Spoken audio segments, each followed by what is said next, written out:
was on Legends of the Hidden Temple as a kid. Do you want to talk about it?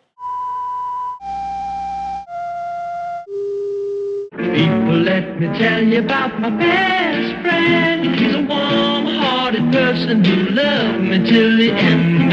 People, let me tell you about my best friend. He's a one boy.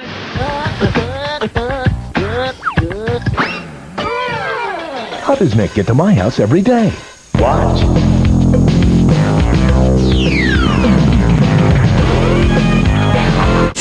It's gonna get sloppy! But why? Why did Nickelodeon mean so much to me? Nick rocks. Nick rocks. It seems like a dumb, small notion now, but the idea of a television network that actually catered to the kids' desires was a huge deal back then. Any deviations may cause dizziness and/or vomiting. Classic Nickelodeon defined a generation that had seen it all before and didn't really like it. It's only weekend. Do you think we should let our parents watch Nickelodeon's Kids Only Weekend? No way! What they don't know can't hurt them. This speaks not only to the dire nature of programming beforehand, but the longevity in some of these classic Nick properties, some of which are amongst the best TV series ever produced. I still have a lot of sweet Nickelodeon swag left over from the 80s and 90s when I collected it, like these crazy toys, these farting dolls, these bizarre board games, and this dope paper outfit I got straight from the cereal box.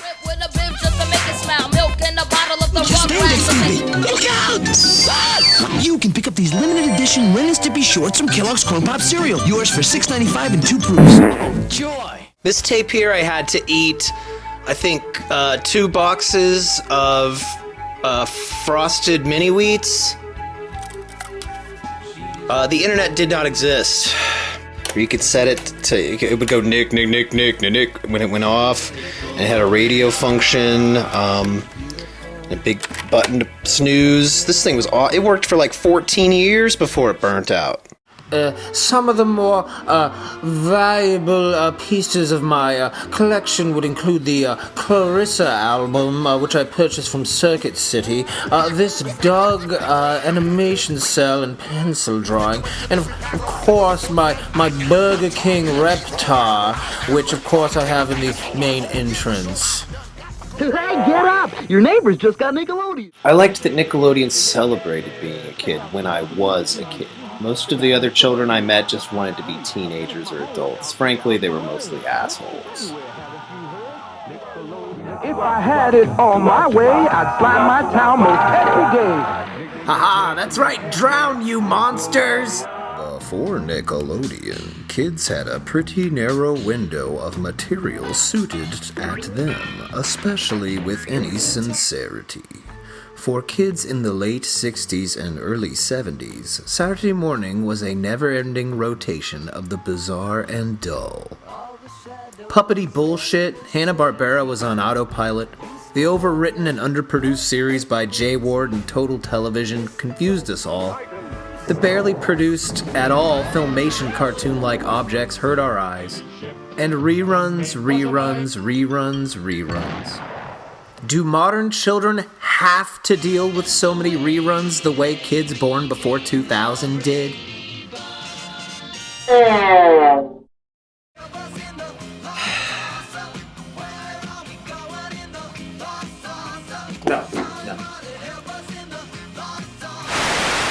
Nickelodeon began in 1979 as basically the Pinwheel Channel on Warner Cable, which was like Sesame Street but more French and poor. Then later it became a shared network with the Movie Channel coming on after Nick's broadcast day was over, which I'm sure was pretty jarring. Nickelodeon, Nickelodeon, Nickelodeon. You've got the Movie Channel, the movies you want to see, 24 hours a day. Coming up next on the Movie Channel, Massacre at Central High. There's a new kid at Central, and David doesn't like to be pushed around. David lives by the golden rule. Do unto others, and make it permanent.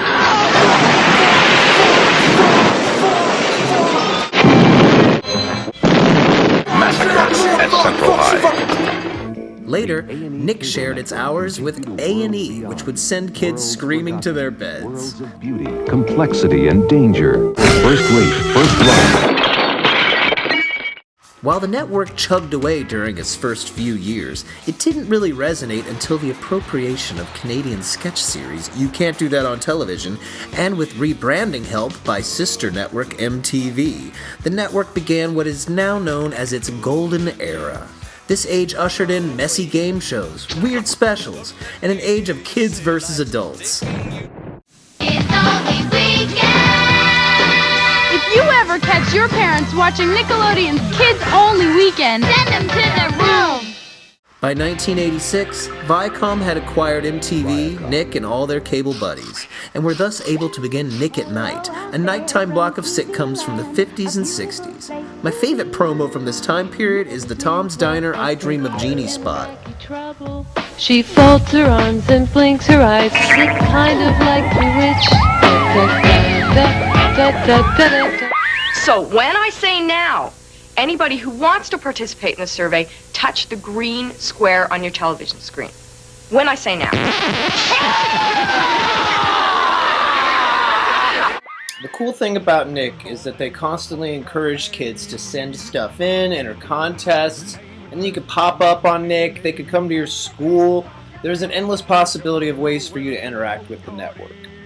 Nickelodeon Super Toy Run, GP. Well, we're giving you the chance to get it all in the Ultimate Room Sweepstakes. Hey, I gotta fly! Write your own songs, and we'll make them into music video. What's the most banging guts that I ever have smashed? You, care of Nickelodeon Studios. Who sent in the postcard? The postcard. Send it in, and you have the power to win. Nick takes over your school. Clarissa, Mark Summers, the Roundhouse Posse will come and take over your school. Massacre at Central High. Jump to a special school-wide crisscross concert. Hello, I'm Professor Flerk. Today we are conducting an experiment to see which is more stimulating, Nickelodeon magazine or a herring. There was also Nickelodeon Magazine, where you can send them all your junk and they might use it. I sent my fair share of correspondence with Nickelodeon Magazine, and I don't think they really used anything I ever did. But they were nice enough to hit me back. To get 6 issues for $9.97, give this number to the nearest adult and tell them to call. As a kid, I was also fortunate enough to have access to a neighborhood freelance cartoon studio. Here I saw the Ren and Stimpy comic book for Marvel in production. I got a lot of access to juicy Spumco artwork, and for those who wondered aloud why I drew so much Ren and Stimpy stuff in middle school, it was because I was hanging out with professional artists. In 1990, Nickelodeon exploderized in popular-tweens, and there was a coming need for a place to crank out the various series and game shows. But who would be willing to facilitate accommodations for that many incoming children swimming in garbage? Why, in one of those theme parks in Florida, where tourists are born, of course. You turn the page and wash your hands. Universal Studios began running a production with Nickelodeon in 1988, beginning with perennial favorite Super Sloppy Double Dare. The idea of Hollywood South had been permeating in rich Florida people's brains for some time, with several TV and film productions going on there, such as Ernest Saves Christmas and Swamp Thing. How proud you must be. Also, Disney had an upcoming park/film/TV/animation studio/corral of beautiful dancing white children at MGM, in quite a crazy coincidence. The Disney MGM Studios theme park at Walt Disney World in Florida. You can go to Nickelodeon Studios. Why just sit there when you can go to Nickelodeon Studios? Bud and Sis are getting packed. Mom is making up a great big snack, singing Nickelodeon, Nickelodeon. How do we get there? I don't know. It's right on the map. Come on, let's go. Nickelodeon Studios in Orlando, Florida. You can go there. Boy, if you were a kid in Central Florida during the late 80s, early 90s, it certainly was radical. Nickelodeon heard your cries for freedom and answered, claiming a piece of the planet Earth in the name of kids everywhere. Nick Studios, Florida. Universal visitors could now be part of the audience for any Nick series, as well as be a game show contestant if you were paying attention. Many events were held here, such as the Big Helpathon and Whammo's world record frisbee toss. Totes notable is the time capsule planted there in 1992 by Guts host Mike O'Malley and professional dreamboat weirdie Joey Lawrence. When I say whoa, I mean whoa! Nickelodeon in the 90s, meeting kids' expanding television demands every day. Here at the modern Nickelodeon Studios, shipments of fresh kids arrive daily. After conditioning, they go before the cameras, creating bizarre sounds and images, which travel the studio being edited, distorted, and assembled into the indestructible kid-filled shows, which are pumped into your television set on Nickelodeon every day. When are they gonna get to the fireworks factory? Our 40-minute tour begins by entering the park and taking a left turn at the Funtastic World of Hanna-Barbera ride. We pass the Nickelodeon store on the left. Suckers, a fool and his money is soon parted. And then approach the great green gob of grimy green Florida water blasting Slime Geyser.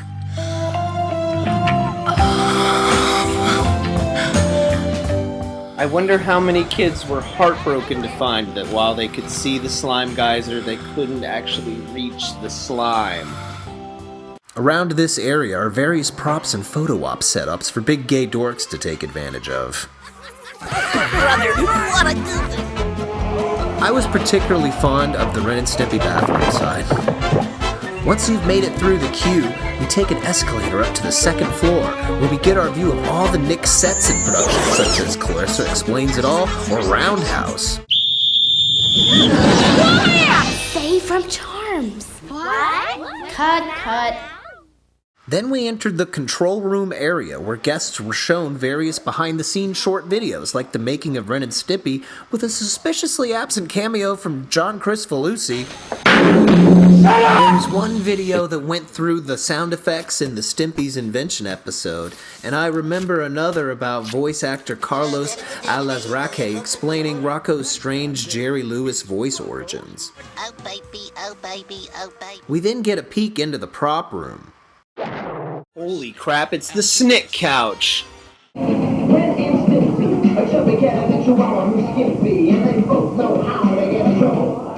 Then it's on to the aptly named Gack Kitchen, where kids get to experience what it's like to eat banana-flavored phlegm from a complete stranger's hand. See? We dump this stuff in the creek and the government pays us for it. Upon original conception, the tour ended with a series of kids' surveys, including cutting-edge touchscreen technology you can now find on your baby's telephone. They say a computer can do my job better than I could damn do it. Motherfuckers. Man, pour me another drink. I feel you. Break! Also, there was a volunteer game area where parents could watch their kids play Simon Says or Crab Walk or whatever. Are you excited, Robert? I like Darren! He is my friend! Time for an interview. We have to get him onto the set. Come on, Robert. Oh, wow, television is so exciting! This was later reformed into the much more solid and well-received Nickelodeon Game Lab. They would have goofy games from Double Dare and other stupid stuff, but the real highlight was the kid who got to be chosen to be slimed. And that kid was me.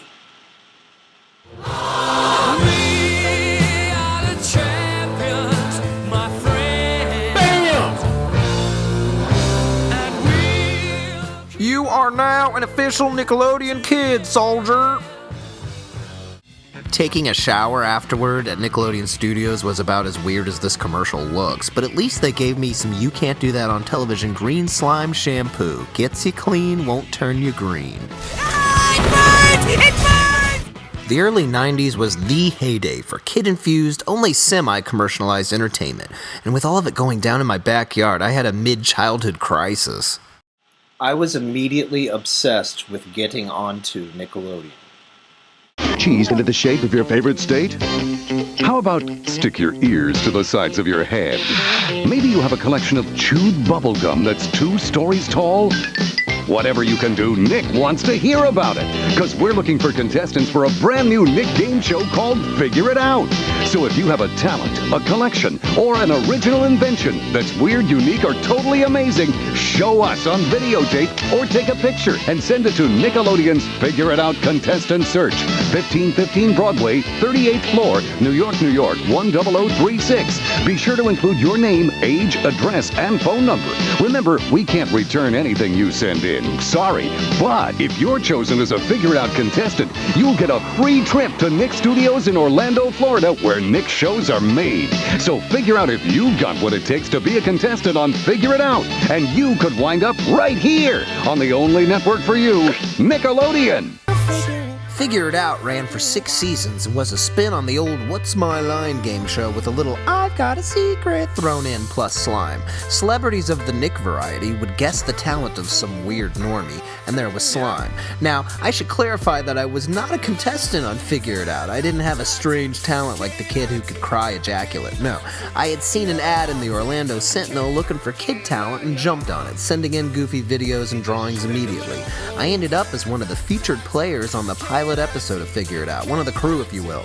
I was a kid artist who would do this sort of win, lose, or draw clue thing for the celebrities. I'm not sure if it carried over, but that's me drawing upside down cake there. Here, I'm showing the other kids there how to draw Nicktoons in the green room we shared with a very tired cast of welcome freshmen who are asleep all over the place. Here's a pic of me meeting little Pete Danny. But the pilot also starred Shelby Woo, Kevin from All That, and Alex Mack's best friend, Boss. It was really sweet. I got paid a couple $100 and hung out working at Nick's Studios as a kid. Great childhood memories. So come back for part 2, and we'll continue talking about Nick Studios, its demise, and my legendary appearance on the network. We have a very special video now to show you. It contains 12 secret clues. You might want to ask your parents if it's all right to get out a pencil and a piece of paper to write down all of the secret clues in this next video.